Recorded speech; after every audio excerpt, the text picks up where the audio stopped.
ఈ red colour dress shirt వేసుకొని white pant వేసుకొని సార్ నడుచుకుంటూ వస్తున్నట్లు నాకు ధ్యానంలో కనిపించింది అనమాట. మన వాళ్ళు ఏమంటారు, ఒరే సార్ సమయం వృధా చేయద్దురా, వద్దులేరా అంటే చిన్న పిల్లడి పైన ఎక్కడ ఎక్కిస్తామంటే సార్ వస్తారు సార్ అని నేను చెప్తే వద్దులేరా అంటున్నారు. సార్ వస్తారు సార్ అని చెప్తున్నాను. సార్కి ఒక చెవులో ఒక మాట వేశారు. సార్ ఒక చిన్న పిల్లడు పిరమిడ్ కట్టుకున్నాడు సార్, మళ్ళీ ఆ ఇంటికి వెళ్దామా సార్ అంటే ఫస్ట్ అందుకోసమే నేను వచ్చింది పిరమిడ్కి, ఫస్ట్ ఆ ఇంటికి పోని చెప్పాడు. సార్ మౌనంలో ఉన్నాడు, కానీ ఆ క్షణం మౌనం వీడాడు అనమాట. వీడి ఫస్ట్ ఆ ఇంటికే వెళ్దాం రా మనము అక్కడికి వెళ్దామని చెప్పాడు. సార్ వస్తే అంతా డ్రమ్స్ తో తీసుకెళ్ళాము.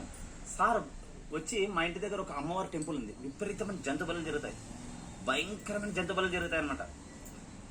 ఆ జంతు బలులు జరిగే చోట సార్కి నిలబడినాడు. ఇట్లే అమ్మవారి టెంపుల్ చూసుకుంటే ఇట్లే 15 నిమిషాల దాకా నిలబడ్డాడు. తర్వాతకి సార్ ఇక్కడ సార్ ఇల్లు అంటే సార్ వచ్చాడు. వచ్చి ఎక్కడ పిరమిడ్ అన్నాడు. సార్ పైన సార్ అంటే సార్ పైనకి ఎక్కుతారంటే ఎక్కుతానన్నాడు. సార్ పరిగెత్తుకుంటూ చిన్న పిల్లలకు పరిగెత్తుకుంటూ వచ్చాడు. వచ్చి సార్ పిరమిడ్ చూసి పిరమిడ్ ఇనాగ్రేషన్ చేశాడు అనమాట, ఓపెన్ చేశాడు. సార్ చెప్పాడు అనమాట, పిరమిడ్ ఎందుకోసం కట్టావా చెప్పు నువ్వు అంటే, సార్ భూమండలం మీద